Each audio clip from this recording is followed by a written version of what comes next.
কই ছন রাধা প্রেমা, কই ছন মধুরিমা, কই ছন সুখে তহু ভোর। এ তিন বাঞ্ছিত ধন ব্রজে না হইল পূরণ, ভাবিয়া না পাইয়া ওর।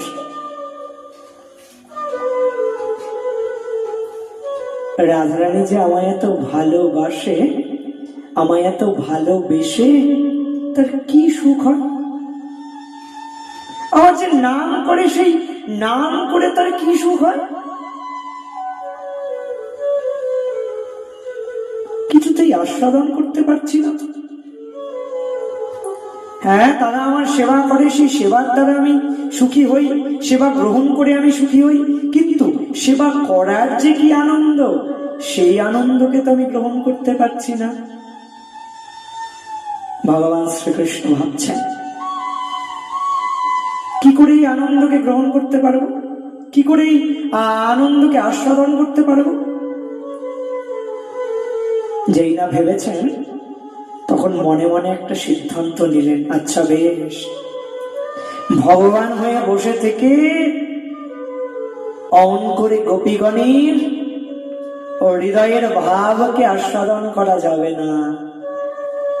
যদি গোপীর হৃদয়ের ভাবকে আস্বাদন করতে হয়, তবে গোপী হতে হবে। গোপী না হলে তো গোপীর ভাব আস্বাদন হবে না। তাই মনে মনে সিদ্ধান্ত নিলেন, বেশ, আমি গোপী হব, আমি ভক্ত হব, ভগবান হয়েও ভক্ত হব, আর ভক্ত হয়ে ভক্তের হৃদয়ের ভাবটাকে আস্বাদন করব। যেই না এই কথা চিন্তা করেছেন না, আমার ভগবান এবার নবদ্বীপের মধ্যে এসে অবতীর্ণ হবে, এটা মনে মনে ভাবলেন। যেই না ভাবলেন, রাধারানী প্রাণবধূর হৃদয়ের কথা জানতে পেরে বলছেন, বধূ গো, তুমি নবদ্বীপে যাবে বুঝি? তবে তুমি একা একা যেতে পারবে না, তোমার সঙ্গে আমিও যাব। না না রাধা, এটা হয় না। তুমি কেন যাবে গো? আমি একাই যাব।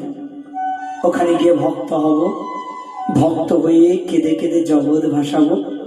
না না, এটা বললে হবে না, আমিও যাবো। আচ্ছা বেশ, তুমি যখন যাবে, তবে তবে রাধে, তুমি আমার হৃদয় মাঝে থাকবে। না না, আমি তোমার হৃদয় মাঝে থাকবো না, আমি বাইরে থাকবো, তুমি আমার হৃদয় মাঝে থাকবে। এবার রাধা অঙ্গের ছটা লেগে কানু হলো গোড়া, হারাধে হারাধে বলে নয়নে বহে ধরা। এবার তাই তো রাধারানীর ভাব কান্তিকে গ্রহণ করে সেই বৃন্দাবনের কালো ছোড়া আজ নবদ্বীপের মাঝে অমন গৌর হয়ে এসেছেন।